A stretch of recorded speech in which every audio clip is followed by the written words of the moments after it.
and see how it flashes. That means it's recording, and also see that little red dot, that means it's recording right now. So it's recording our voices and it's recording everything right now. So if I press it again. Is this recording? 1, 2, 3. Hello. Okay, here we go. Well, my name is Leif Sorensen. I was born in San Francisco, California, at Stanford Hospital. Then I moved to, at like 2 years old, I moved to Hollister, California.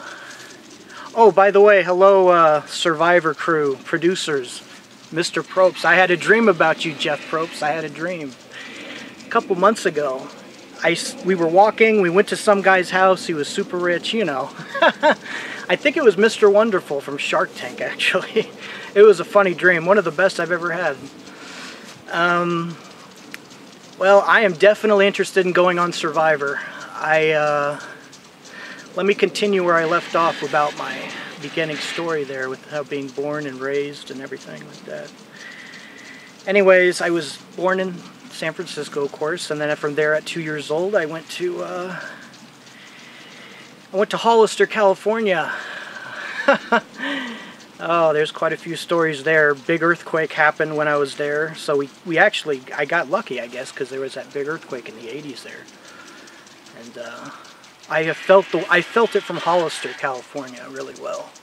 And I remember just shaking, just wobbling back and forth, and I had my mother grabbing a fish tank. Or my father was protecting his TV, holding his TV back, because there's a big heavy TV in the middle of that wooden case. And oh man, I got lucky because I was right there in front of the doorway, I think, when it happened. And man, it was quite a shaker. Anyways, from Hollister, it was mainly the earthquake, and then there was a string of robberies on our street, so we wanted to move up to Oregon where we felt it was safer, I guess. But it was more than that. He needed a bigger house because it was my stepfather. He got married in 1984 in Hawaii, and had their honeymoon there. So they got married in Hawaii and had their honeymoon in Hawaii.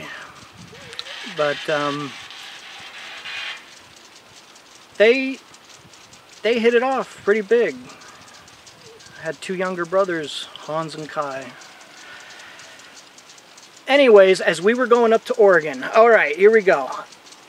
Mount Hood. We picked right here in front of Mount Hood. You can't see the mountain. I would point the camera towards the mountain, but unfortunately there's all this wildfire smoke, so can't really see the mountain. Oh man, it's just this white smoky haze. I mean, just, you could tell, thick wildfire smoke. But yeah, it's just a bad day. But we have a beautiful view of it from here, and it's the biggest mountain in Oregon. So, anyways, when we came up to Oregon, which was in 1989, I guess I lived there.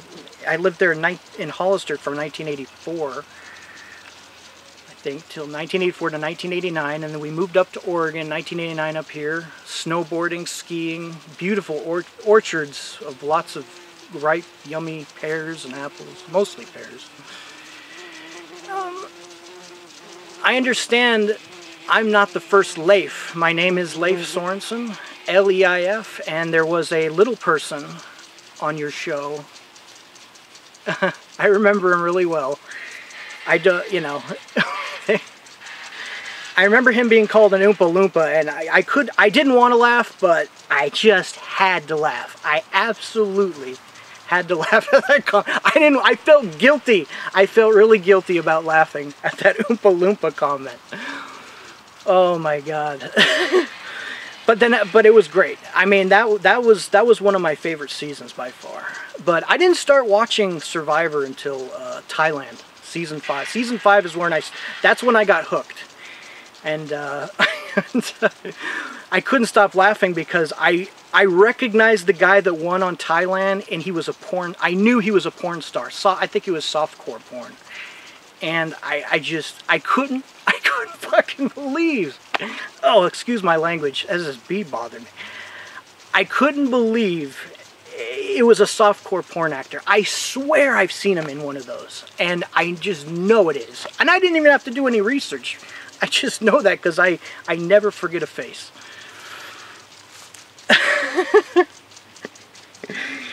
Oh man, it was memorable. At that time when I first watched Survivor Thailand, I mean, I had such great memories of the first time I watched it.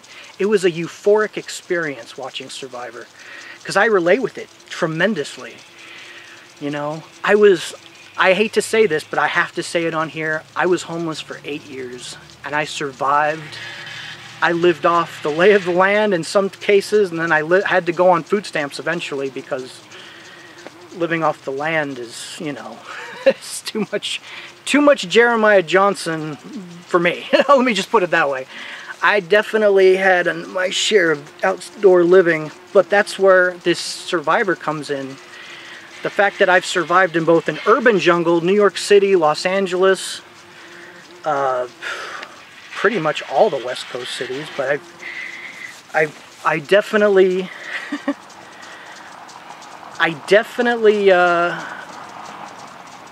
oh, sorry, there's somebody pulling in, a friend of mine.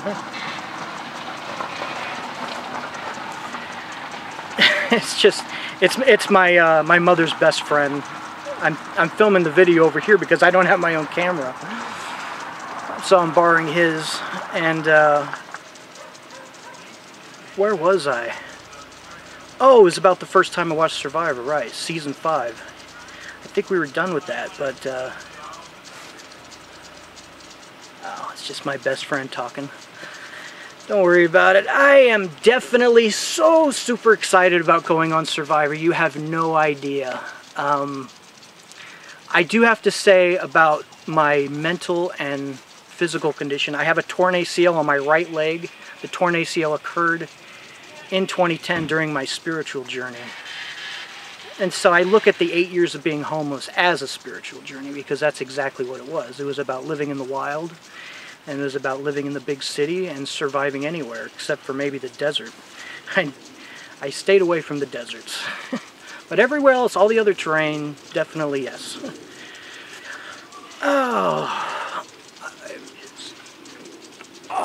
sorry, I just had to snap my neck and back. Like I said, I cannot wait to go on Survivor. And I know that, I absolutely know that if you choose me, you will not regret it. I plan to put on a big show. I want to be one of those memorable characters. I want to go on that show and feel like I'm not quite the mastermind, but I'm not the mastermind strategist type. But I'm the guy that sees, I can sense people's energy and their weaknesses. I know what they're thinking before they even speak, I guess you could say. Kind of like a, I don't know, empathic, psychic maybe. I mean, I might have a little bit of that in me. It's possible. It probably occurred from being homeless for 8 years and surviving. And by the way, I was alone the whole time. I didn't have any traveling companions ever. There was a couple here and there, but they were very temporary.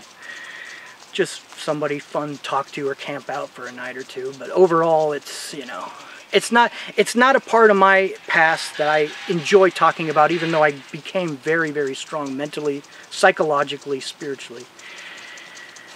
But I am definitely on the spiritual path here, because I know that if I go on Survivor, I can make history on that show. I can definitely make history on that show. Absolutely. I can give you the highest rating show you've ever had. Let me just put it that way. Because I have a lot of emotional intensity that's able to come out of me.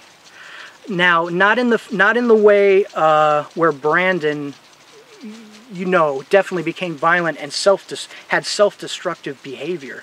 No, I wouldn't go that far. No, this is a more healthy, positive emotional intensity, and very great vibes, quite honestly. And my energy is good enough to be on the show. And I want to. There's a girl that I very, very much miss, Tanya. I lost her. It was kind of hard. It was heartbreaking, but I can still win her back. And I know if I go on this show, I can win back my girl Tanya. I guess she's half Slavic, half Jewish. Just has the greatest sense of humor. I mean, her social ability is it's masterful. It's beautiful. And losing her was devastating. I don't want to talk about it, but I definitely have the ability, the power now to, if I can go on this show, I can win her back. I can win her back. And that is everything to me. Everything. It is everything to me. I have got to win her back. This is beyond soulmate. She is. Ugh.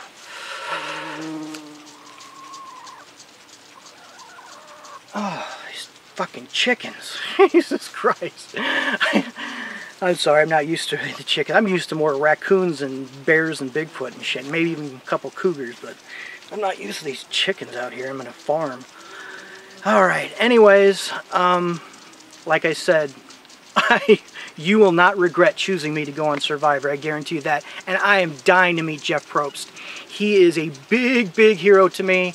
He is one of the greatest Scorpios. I'm really big into astrology, by the way. Big fan of astrology, and he is one of the greatest Scorpios ever. History of mankind, one of the best Scorpios. I hate to say it, yes, I got a man crush on him, but you know what? I'm not bi. I'm straight and narrow. I'm on the straight and narrow for sure, absolutely. But I'm just, it's just one of those man crushes I've always had, since I first watched the show. You can't blame me, It's one of my favorite TV hosts of all time. It's Jeff Probst. To me, he's bigger than Regis Philbin, even Johnny Carson. Okay, who I didn't grow up with. That was before my time. I was born in 1981. One of the first movies I saw, Escape from New York. And I just escaped from New York. It was the last homeless adventure I just came from. The last homeless adventure I just came from was from New York City. I found a place under the George Washington Bridge, and I lived there underneath the trees in the forest. And you'll be surprised how many mosquitoes are there. Wow, lots of mosquitoes and red ants. I couldn't believe there was red ants there. But see, that's the spirit of Survivor. That's what Survivor's all about. I do it. I do it in big cities. I find a way to survive in New York City without a place to live, without a job, without any money at all. I had a Buddhist monk in Central Park. He would... He actually just went straight up to me, put this beaded thing on my wrist, gave me this beautiful looking plaque sticker thing, and was saying, "You are an official, Buddhist Club of the Month," or some shit like that. I don't know what the fuck it was, man. But anyways, he was demanding this $20 from me, and he made me sign my name and everything, and I just couldn't believe a Buddhist monk begging for money. It boggles my mind, because I just put Buddhists in such I held them in such high regard, and it's just, for them to do that to me, it was heartbreaking. I'm sorry. It was a heartbreaking experience, and it was the first time I walked into Central Park, and that's what happens to me. Immediately, people want money from me as if I'm Donald Trump's nephew or cousin or something. I mean, oh, Jesus. But I survived with very little food stamps on my car, by the way. I had a couple trays of sushi. That kept me going.